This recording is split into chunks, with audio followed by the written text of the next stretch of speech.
Russian sleep experiment never existed.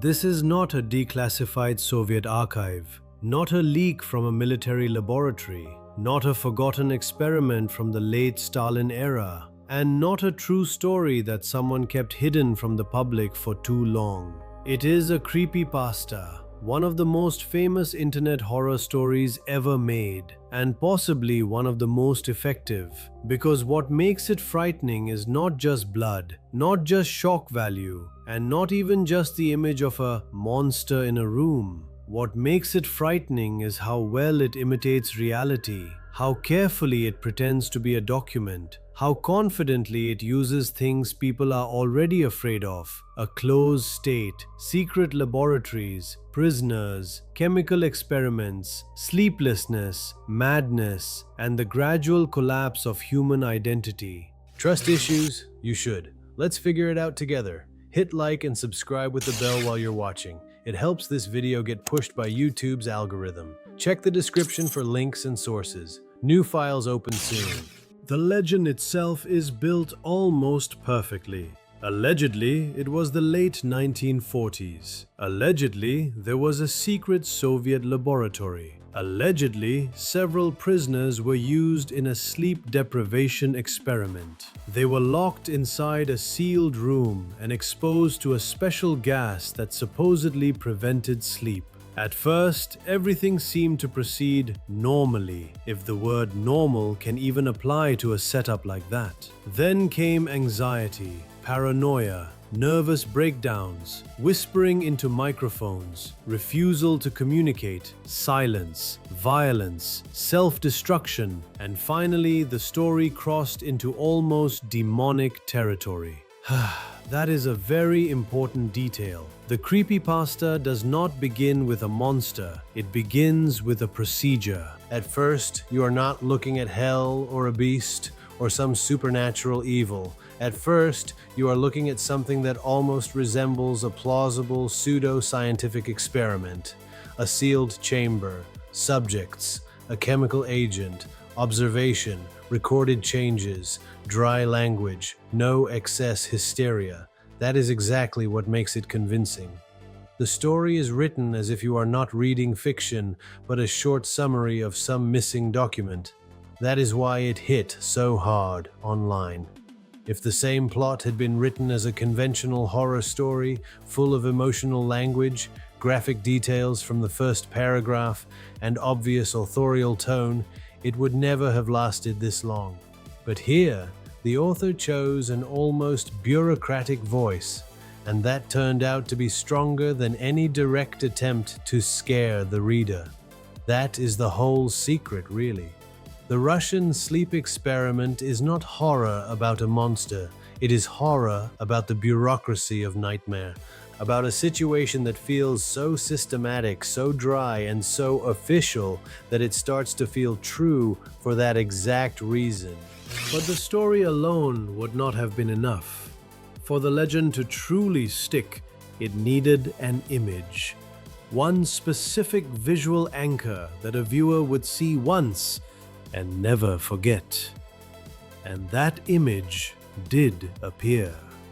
This is the famous picture that people attached to the Russian sleep experiment for years, as if it were an archival photo of one of the test subjects. The image spread across forums, scariest images lists, YouTube videos, social media pages, TikToks, and websites collecting the most disturbing stories on the internet.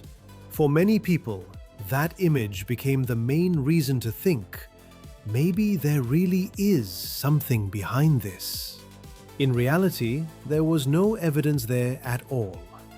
The best-known image associated with the Russian sleep experiment is commonly identified as Spasm, a commercial Halloween horror prop made by Morbid Enterprises, associated with their mid-2000s product line. So, put bluntly, one of the most recognizable documents in this entire internet legend was not a photograph of a Soviet experiment victim. It was a horror decoration made for seasonal sale. And if you think about it, that is almost elegant in its own way, because this shows the mechanism of modern mythology perfectly. First, a frightening story appears, then a strong image gets attached to it.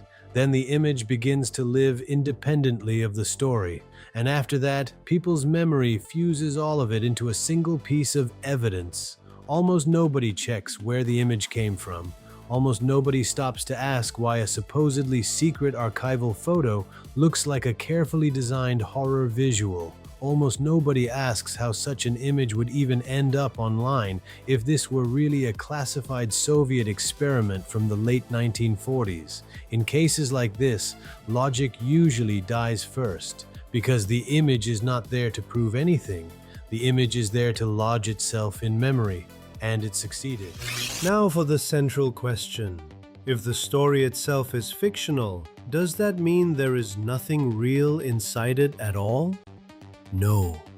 And that is exactly why it works so well. The core of its horror was not created out of empty space. It is built from very real human fears and very real scientific facts, simply pushed beyond reality, beyond science, into something monstrous and absurd. The first and most important point: sleep deprivation is genuinely dangerous. Severe lack of sleep really can cause serious cognitive and psychiatric disturbance. It can distort perception, increase anxiety, intensify irritability, weaken concentration, damage judgment, and in extreme cases, push a person toward hallucinations and psychosis-like states. So the basic idea that sleeplessness can break the mind is true. But this is where the creepypasta starts to lie. Because a real person deprived of sleep does not become a being that no longer needs sleep, does not gain superhuman resilience, does not transcend ordinary physiology, and does not turn into a semi-mystical creature driven by violence and madness. At that point, the author is no longer using science. The author is using science as a launch pad for horror. That is how good pseudo-documentary horror is made. It does not invent fear from nothing. It takes something real, something that already exists, something easy to believe, and then stretches it until it becomes a nightmare. At its core, the Russian sleep experiment feeds on an ancient fear, the fear of losing control of your own mind, not dying immediately, not just getting sick, but slowly watching your brain stop being yours. That is a very intimate horror, very physical, very human, and that is why it works much more powerfully than an ordinary invented monster. A monster is an external threat. Insomnia, psychosis, the collapse of perception, those are internal threats, and the audience feels that difference instinctively. The next layer of this legend is historical. A lot of people encounter this creepypasta and ask the same question. Alright, maybe the experiment itself was invented, but perhaps the author was inspired by something real? Some Soviet practice? Some closed research program? Some story involving camps, security services, chemical laboratories? And here, the honest answer matters. There is no confirmed statement from the original author saying, "I wrote this based on this exact Soviet experiment." So the accurate way to frame it is not to claim that the creepypasta came from one specific case. It is more honest to say that it draws its atmosphere from a whole environment of historical fear. And that environment is very real. Because Soviet history really did leave behind a heavy image of a closed state for which human life could become disposable material. Camps, repression, secret institutions, total lack of transparency, people disappearing without a trace, systems inside which terrible things could happen without the public ever knowing. One of the darkest real examples often mentioned in this context is the so-called poison laboratory of the Soviet security services, known as Laboratory 1, Laboratory 12, or Camera. Historical accounts connect it with poison testing on prisoners in attempts to develop substances with no taste, no smell, and no clear post-mortem trace. That was not a sleep experiment, but it was not a creepypasta either. That distinction matters, and it is exactly on shadows like these that the Russian sleep experiment builds its credibility. The story lies about a specific event, but it feeds on the memory of a system where secrecy, violence, and dehumanization were real.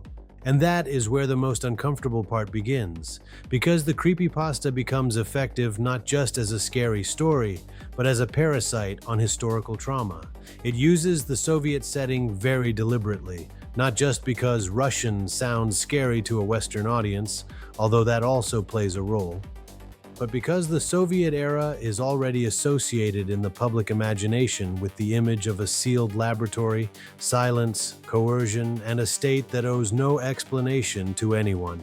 If the same story were set in an ordinary open university clinic, it would lose half its power. If this were not the Soviet Union of the late 1940s, but some neutral modern private lab, the whole thing would feel much less mythic. But a secret Soviet laboratory is almost a ready-made horror template, and the creepypasta uses it perfectly. Now for the most interesting part. Why did the story survive for so many years? Why does it still keep resurfacing in videos, compilations, discussions, retellings, and arguments? Why are there still people who are not completely sure whether it is fake or maybe based on real events? The answer is simple: because it is assembled too well. First, its mode of delivery is nearly perfect. Dry tone, pseudo-documentary framing, clear structure, gradual escalation of madness, minimal authorial emotion, maximum sense that you are reading a report. This is one of the strongest techniques in horror in general, presenting horror without hysteria.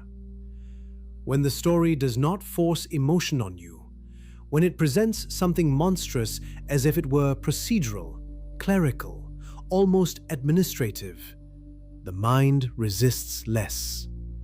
Because the text does not feel like it is trying to scare you, it feels like it is merely informing you.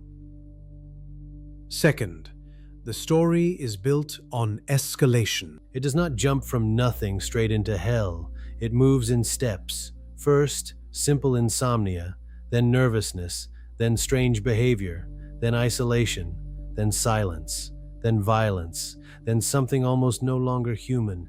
Each new step is only slightly worse than the one before it, and that is exactly what prevents the audience from rejecting it too early. If the story began in the first paragraphs by saying, "The subjects turned into demons and started tearing themselves apart," it would feel like cheap pulp. But because the madness builds gradually, the viewer's internal skepticism does not activate in time. Third, the story uses a very powerful cultural trigger, trust in the form of the document. People are used to assuming that if something is framed as an archive, a report, an official summary, a declassified file, a medical protocol, or a recovered record, then it must automatically be more believable than an ordinary story. The internet only amplified that effect. On forums and in the early creepypasta communities, this kind of framing worked especially well. "I found this was deleted, I don't know if this is real. People say it came from an archive." The form of the found document gives weight even to emptiness. Fourth, the story perfectly taps into the collective fears of the late internet era. Fear of human experimentation, fear of chemicals and medical manipulation, fear of sleeplessness, fear of psychological collapse, fear of the closed state, fear that inside a human being there may be something much worse than fatigue or pain. But maybe the most important thing is this: the story is frightening not in an abstract way, but in a procedural one. It does not say there is a monster in the world. It says there is a process through which a human being can become unrecognizable. That is a fundamentally different model of horror. You may never meet a monster, but you can imagine a procedure. You can imagine a room. You can imagine observation. You can imagine sleeplessness. You can imagine how at first you simply stop thinking clearly, then become irritable. Then the world starts to feel wrong, and then reality itself begins to come apart. That is why the Russian sleep experiment goes deeper than many other creepypastas. It is not about a creature, it is about the breakdown of the human being. And that is always more frightening. So, in the end, the Russian sleep experiment is fake. Not a real Soviet experiment, not a classified archive, not a historical case that somehow resurfaced online, and not the truth they hid from us. It is a creepypasta that dressed itself up as a document. That is why it worked.